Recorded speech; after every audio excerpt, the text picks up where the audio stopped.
Not nearly as strong as was predicted, but still plenty strong enough to knock down trees and power lines, flood homes, and now its wind and rain are heading north. Also tonight, a manhunt is on after a shooting spree in Maryland leaves 5 dead and many living in fear.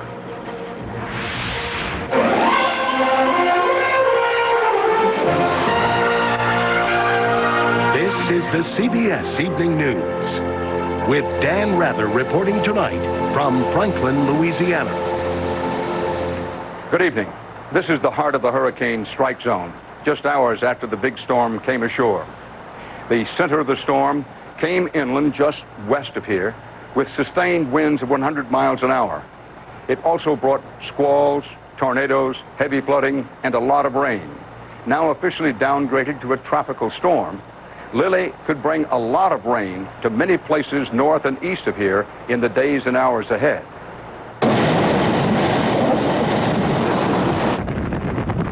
The hurricane blew in with fierce wind and slashing rain.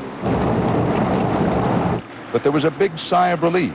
Looks good. Looked like we survived it. And not too much wind, a little bit of rain. Only time will tell.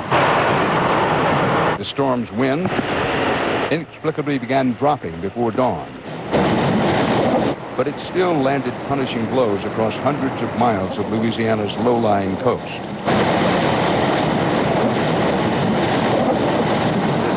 The eye touched Marsh Island first, 120 miles west of worried New Orleans, where dark streets were wet but clear.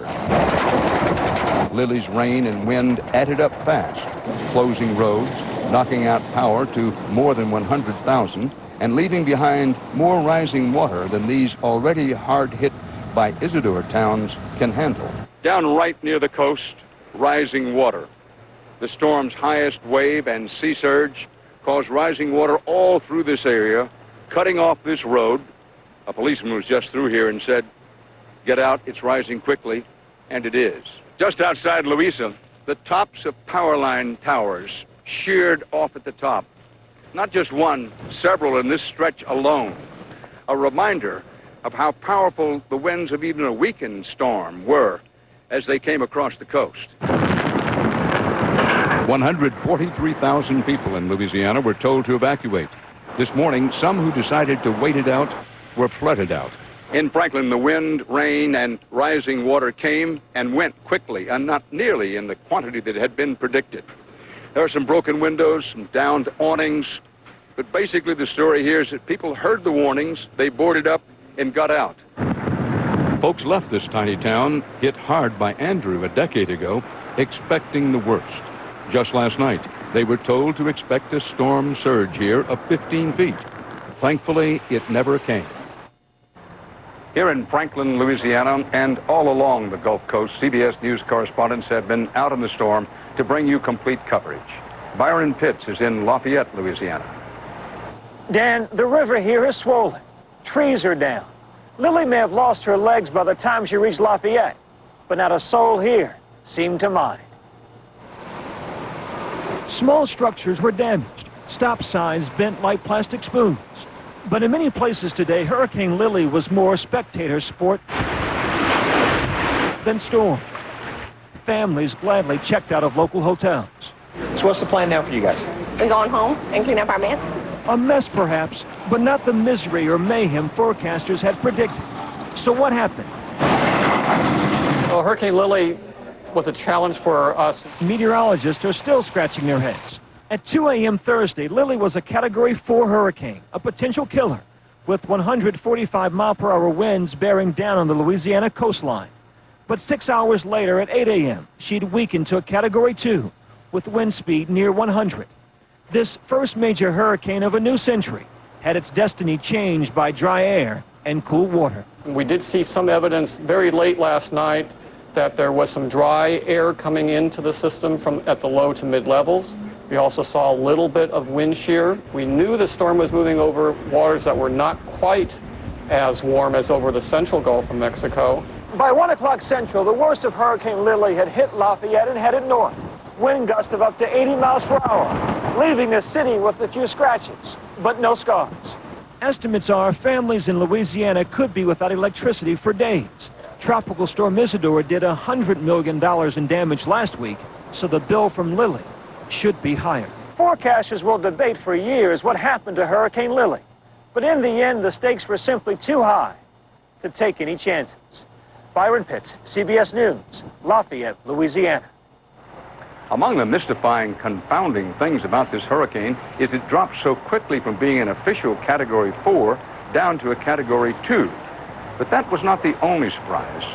CBS News correspondent Cynthia Bowers covered the unexpected developments in Montague, Louisiana. While many along the Louisiana coast celebrated the passing of Lili, one small bayou town sunk. Oh my God, look at my house. Like thousands of others in Montague, Candice Menu woke this morning to word that water was racing toward her home. The landlord called me and she says, Candice, get out of there. You got to get out of there fast. Ironically, the hurricane skipped through town virtually unnoticed. We thought it was over with and was ready to go home when hell broke loose. Actually, it was the levee that broke loose. Still holding back massive floodwaters from Isidore, it gave way when the storm surge from Lili rolled in. It was nasty, but we knew the levees wasn't going to hold up. Its downfall left 75% of the homes here underwater. But the 5,000 folks living in Montague say they are still not in over their heads. They're going to go ahead, they're going to rebuild, and like I said, you're not going to keep them down. Of course, hurricanes are just part of life on the water. The people who live here are tough. Many are oil rig workers or commercial fishermen. They and their families love the water, just not this much of it. Cynthia Bowers, CBS News, Montague, Louisiana. I'll be back with more from here in Louisiana later in the broadcast. Right now, my colleague John Roberts with more news from New York. And good evening from New York. A manhunt is on tonight after a bizarre and deadly shooting spree in Maryland. It began last evening, continued into mid-morning today, and the police can only hope it's over. CBS News correspondent Joey Chen joins us now live from Rockville, Maryland with the very latest. Joey? John, much of suburban Washington is on alert as a search continues for one, possibly two men, a white truck, and a motive for a seemingly random series of shootings of 5 people. The first sign of trouble, a craft store window shattered by a single shot last evening. I heard a big bang because it was right by my head. Over the next 16 hours, a string of what appear to be unconnected attacks, all within a few miles of each other. A 55-year-old man shot in a supermarket parking lot. We looked at some videotape last night. The gentleman was simply walking into the store. Just after 7 this morning, a man killed as he mowed a lawn. A short time later, a cab driver gunned down at a gas station. A woman filling her minivan at the next pump heard the shot and turned to see the victim coming toward her. He told her to call an ambulance and then collapsed. Police asked that she not be identified. It was all very fast, and I think it happened so fast that I don't think he realized entirely what happened to him. Later, a woman shot as she sat on a bench outside a post office. And another woman vacuuming out the back of her car in a gas station. Though all the shootings took place in daylight near busy intersections, police so far have only one witness who describes seeing a white truck speeding off after a shooting. All day, police have been stopping and searching every white truck in sight and then tagging the ones that have been cleared. In the city and suburbs, schools were locked down and children kept inside until anxious parents picked them up. With no indication of where the shooter or shooters might be headed, police can only wait and encourage the community to stay alert. This is a very safe community. Our homicide rate just increased by 25% in one day. And that includes one that took place at the gas station behind me. There's nothing here that clearly connects the dots. The victims were male, female, black, white, Hispanic, all age groups. Nothing that would clearly tie them all together, except that all were killed by a single shot. John? Joey Chen reporting live for us tonight on this frightening shooting spree. Joey, thanks. So what kind of person or persons would commit this kind of crime? CBS's Bob Orr has more now about the manhunt and a profile of a spree killer. All around the nation's capital, police on a hair-trigger alert continue to pull over white trucks in a desperate search for suspects. Numerous people have been arrested, but so far no one has been connected to the killing spree. Police are looking for a vehicle described as a white box truck, either a Mitsubishi or Isuzu, with small dark lettering on the side and possible damage to the rear lift. Police are not sure whether they're seeking one or two gunmen, but investigators are alarmed by the deadly precision of the crimes. 6 gunshots and 5 fatalities. We feel like we probably have a skilled shooter, and that does heighten our concern. Investigators know they're looking for a spree killer or killers, someone who is killing strictly for the thrill of the crime. And former FBI profiler Greg McCrary says the gunman may be openly taunting police with shootings in broad daylight. The thrill of outsmarting the police and outsmarting the authorities, outwitting everybody, and just staying one step ahead in this sense of grandiosity and superiority, and really playing God is really many times the payoff and the motive for doing this. McCrary says spree killers often work alone and rarely with more than one partner. They often attack close to home on familiar turf.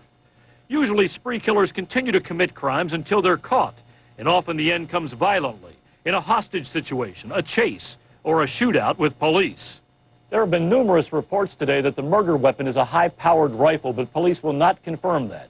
Ballistics tests are being done now to conclusively link the crimes, and police are checking out local gun shops as they press the search for the shooter or shooters. John? Bob Orr reporting live for us tonight. Bob, thanks. Coming up next on this Thursday evening edition of the CBS Evening News, making dumb bombs smart, a showdown with Saddam. And later, a neighborhood asks how its children could have become a pack of killers. Body pain? Back pain? Introducing new Bear Back and Body. It's Bear Aspirin plus a special pain relief enhancer to relieve sore backs and soothe aching muscles fast. New Bear Back and Body. Get moving again pain-free. Tried Rolaids lately? It's fruity, smooth, with a taste tests prove Tums can't beat. And extra-strength Rolaids quickly neutralizes 21% more acid than Tums EX. Rolaids spells fast relief with a taste that can't be beat. Carrier's Weathermaker Infinity is the world's most totally efficient gas furnace. With our exclusive Comfort Heat technology, it can save you up to 40% on your home heating costs. Carrier, 100 years of innovation. Just imagine what the world would be like if everyone had Farmers Insurance to get things back to the way they were. Farmers Insurance gets you back where you belong. When you learn about laundry, they say, the whites go here and the darks go here and the lights go there. What do you do with this? I'm hoping for the color not to get on anything else.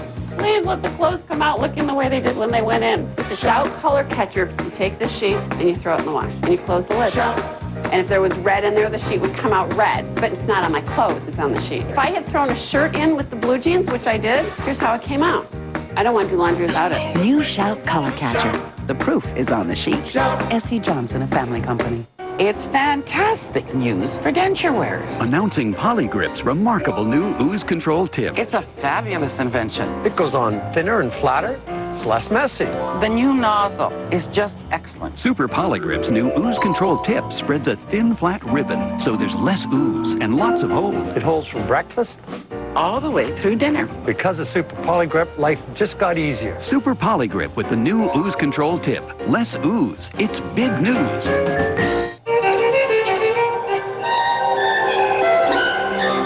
Endless recital or endless allergies? When seasonal allergies drain your enthusiasm, Allegra can help. Only Allegra has fexofenadine, so unlike many other antihistamines, it won't make you drowsy. And Allegra gives you 24-hour relief. For people 12 and older, side effects are low and may include headache, cold, or back pain. So tune back in. Talk to your doctor about switching to Allegra. Once daily Allegra, real relief for real living. A man who fired several shots at United Nations headquarters in New York this afternoon is now in FBI custody.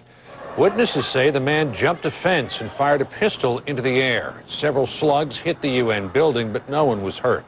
The man also threw out leaflets protesting the, quote, dictatorial suppression in North Korea. While that was taking place outside, inside the United Nations, Chief Weapons Inspector Hans Blix indicated his team will not return to Iraq until he has the unanimous support of the Security Council. President Bush wants the Council to back up weapons inspections with the threat of war if Saddam Hussein fails to disarm. And as correspondent David Martin reports tonight, the U.S. military is building a high-tech arsenal to fight that war. Behind the talk about regime change in Iraq, the Pentagon has ordered a major increase in weapons production. This Army munitions plant in Oklahoma may look like a throwback to World War II, but before these dumb bombs ever see combat, they will be given a brain. Fitted with smart bomb kits made at this information age assembly line outside St. Louis. Before September 11th, this plant was turning out 700 of these kits a month. Since then, production has more than doubled to 1,700 a month, and by this time next year, it will nearly double again to 3,000 a month. This miniature computer turns dumb bombs into satellite-guided bombs that home in on a specific set of geographic coordinates. Inside here are the coordinates where it's going to land. Right. And then this antenna is telling it, is taking signals from the satellite to tell it exactly where it is. Tell it so it knows what exactly where it is, it knows where it wants to go, and it navigates to that point. About 7,000 satellite-guided bombs have been dropped on targets in Afghanistan, not all with perfect results. 5 American soldiers were injured when the pilot who dropped this bomb punched in the wrong geographic coordinates. But they are now the weapon of choice for the looming showdown with Iraq. As weapons go, they're cheap, $20,000 each. It just goes on the end of a dumb bomb. That's right. You just screw it on there. Right. These bolts right here attach it to the end of the bomb. The U.S. didn't have satellite-guided bombs the last time it went to war against Iraq, only laser-guided bombs, which don't work if clouds obscure the target. This time, clouds will not protect Saddam Hussein. These crates of smart bomb kits are being shipped to the Air Force at a secret forward location. You can be sure it is within range of Iraq. David Martin, CBS News, St. Charles, Missouri. The U.S. government today closed its safety investigation of the Crown Victoria police cruiser. Since 1983, 12 police officers have been killed in accidents in which the gas tank caught fire. But the government today said the car exceeds federal standards for fuel system safety. Ford agreed last week to install safety shields around the gas tanks. You're watching the CBS Evening News, and coming up next, a man is beaten to death on the front porch of a house, and most of the suspects are children.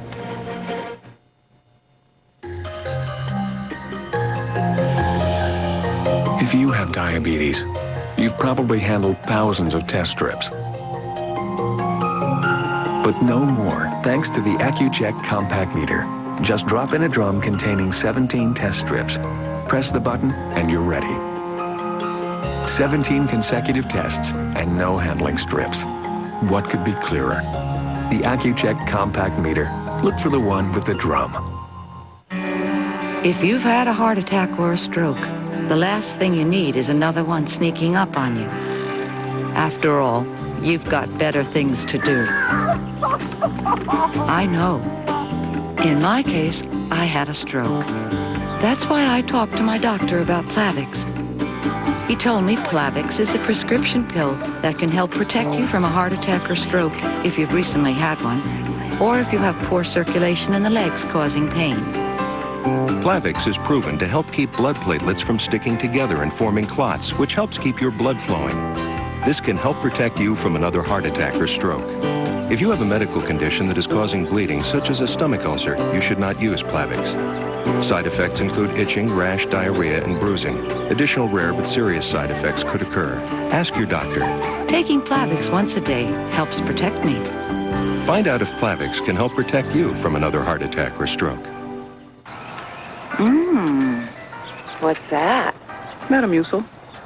Get out. That's a cookie. The power of powder in a wafer. Tastes so good, you won't believe it's Metamucil. Get regular, stay regular. The cookie way. Hey, hand me that there, Reg? Yeah. Oh! What do you think? I got that insurance or something? What? It puts money in your wallet in case you're like, flat on your back.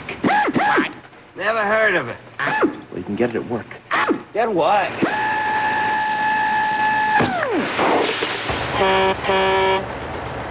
Aflac. Ask about it at work. Do you know about the purple pill called Nexium? I know. I know. You should know about it too. Talk to your doctor about whether Nexium is right for you. Find out about the purple pill called Nexium. U.S. and French health officials have stopped a promising gene therapy treatment for children, at least for now. The experimental therapy appears to give immune systems to children born without them, but one child developed a leukemia-like illness. And the gene therapy tests are now suspended until researchers determine what happened. 14 young suspects, most of them just children, are now in custody in Milwaukee after a weekend beating attack that killed a 36-year-old man. CBS's Lee Cowan reports it appears to be a case of young people left on their own and running wild in the streets. The beating was so brutal, it alone would have rocked this North Side Milwaukee neighborhood. But it wasn't so much the crime as it was who committed it that has a community frightened and a nation disturbed. It happened Sunday night. That's when I saw all of these young people, little guys with rakes, with shovels, with garden hose. An angry pack of children, as police called it, had swarmed into this alleyway and used those instruments and more to beat 36-year-old Charlie Young Jr. to death. They have no guidance and there's no respect. It started as a prank when Young was hit with an egg. He responded by punching one of the kids in the mouth. That's when the mob started to grow, and residents had seen it here before. I've had them when I first moved around here, try to jump me. Nearly all of the suspects are behind bars. The youngest is just 10 years old, arrested with blood still on his sneakers. Another is 14 and already a father. One is 18 and claims he can barely read or write. To have such young children involved, I think that just caused everybody to think how bad it's gotten. A point that angered the court commissioner so much he could barely keep control. Why the hell weren't these kids in bed? The neighborhood pastor says it's no wonder. Many are raising themselves. Most of the parents in here is mothers, no fathers. Most of the fathers are in jail or dead. And he now fears some of their sons may follow. Late tonight, Milwaukee's district attorney agreed to charge all the juveniles who've appeared so far as adults instead. All except the 10-year-old. He'll still be tried as a juvenile, but if convicted, could remain behind bars until he's 25. John? Lee Cowan reporting live for us tonight. Lee, thanks. Martha Stewart resigned today from the board of the New York Stock Exchange. She joined the board just 4 months ago. Her resignation comes as the government is investigating her for possible insider trading in Imclone stock. On Wall Street today, stocks closed lower. The Dow lost more than 38 points. The NASDAQ nearly 22. I'm John Roberts in New York. Dan Rather in Louisiana will be back in just a couple of moments with an update on now Tropical Storm Lili when the CBS Evening News continues.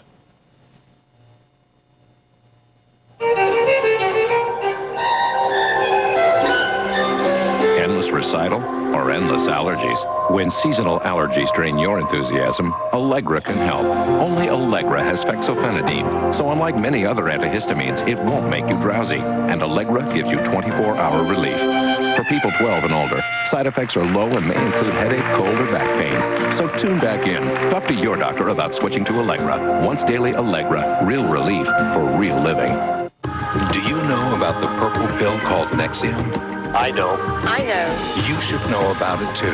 Talk to your doctor about whether Nexium is right for you. Find out about the purple pill called Nexium. My brother Danny and me, for as long as I can remember, we've been competitive about everything. He got a new truck, I got a bigger one. I've got a family, he's got a bigger one. That's the way it's always been. And my doctor tells me to start taking an aspirin every day for my heart.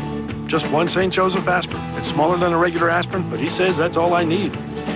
So maybe bigger isn't always better. Try telling him that. St. Joseph aspirin. Trust it with all your heart. Must have folded my millionth sweater. I'm starving. Want some chicken and stars? Condensed soup? That's for the kiddie section. We're big girls now. There's a better tasting soup. Progresso chicken noodle. Tender pieces of all white meat chicken with bigger slices of vegetables. And just the right seasonings. See the difference? You're right. Just tastes better. Now about those Mary Janes. It's time to go to the better taste, the Progresso. How'd you get here? Pecan. How'd you get here? Pecan. How'd you get here? Pecan. How'd you get here? Cat. What did you say? All right, I got caught by a cat. Caught by a cat. #1 decon puts mice where they belong. I don't like to hurt me for nothing. If I can do that without having to hurt myself, then I'll do it. One Touch Ultra requires less blood, so you can test on your arm where it's less painful. I'll do it every time I should. The One Touch Ultra. Tried Rolaids lately? It's fruity, smooth, with a taste tests prove Tums can't beat. And extra strength Rolaids quickly neutralizes 21% more acid than Tums EX. Rolaids spells fast relief with a taste that can't be beat. Classroom conditions prompt furious parents to protest, but the school board says there's nothing they can do. Find out why on Point 6 News at 6. Back now in Franklin, Louisiana to update tonight's top story. Hurricane Lili hit the Louisiana coast with 100-mile-an-hour winds and heavy rains. A sea surge helped set off flooding in low-lying areas. Hundreds of thousands lost power as the storm moved inland. While Lili has been officially downgraded to a tropical storm tonight, rain and flooding are still possible as the system moves north and east. But here on the Gulf Coast, the damage is already done. Dangerous and destructive storms are part of the history, the tradition, and part of the way of life in this section of the country, as Bob McNamara reports tonight from Houma, Louisiana. In hurricane country, it comes with the territory. The storm shelter. The expected landfall coming up by mid-morning. The waiting and the worry. Well, I've been through so many of them. I mean, you know, from what... Lost everything I've had for Juan, lost everything I've had for Andrew. Don't want to lose everything I have now. A hobbled old man nearly lost his life. But National Guard troops rescued him from the car his son lost control of during the worst of the storm. There was a tree in the middle of the road, and I tried to go around it, and my car went in the ditch. They're only putting their lives in danger, but they're putting rescue personnel lives in danger. In a state where weathering storms is as much a part of the culture as catfish and Mardi Gras, some were caught thinking this hurricane was not to be taken seriously until it was nearly too late. People need to leave and need to get out so that we won't have to come back and find anybody floating. Even on the fringes of the storm, while the winds here could grow fierce at times, the real threat was all the flooding from the storm surge.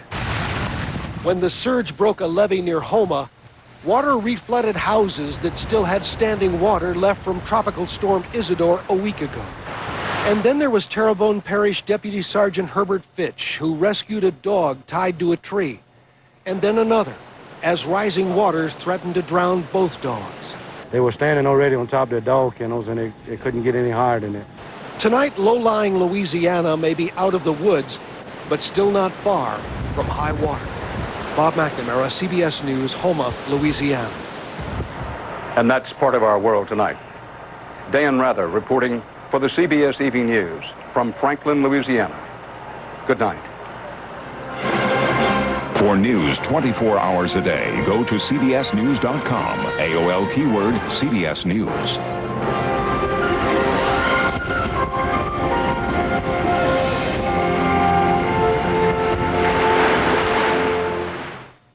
Job hunting in today's economy. Eye on America tomorrow. Experience CBS News. Next on Coin 6 News at 6. A court date is set for the man accused of killing 2 Oregon City girls. Has an indictment been handed down in the case? He's accused of sex abuse and was set free on bail. Now he's disappeared. Tonight, the search for the local soccer coach. Do you know where your mail is? Hundreds of pieces of mail are destroyed after a post office drop box is tainted with acid. Now, with Julie Emery and Jeff Gianola. This is Coin 6 News at 6. Hello and welcome to Coin 6 News at 6. I'm Julie Emery. And I'm Jeff Gianola. Mail has been destroyed. Investigators now confirm acid was found inside a local postal drop box this afternoon. Fire crews found the substance at Southeast 82nd in Inslee. The acid destroyed all the mail inside the drop box. The post office now trying to recover as many return addresses as possible. It will send everyone a form letter explaining what happened. A hazmat team removed the box from service. Now, this is the 3rd similar incident in Multnomah County within the past few months. And yet another one just now, another post office box in Southeast Portland hit by vandals. Margie Lynch joins us live from 48th and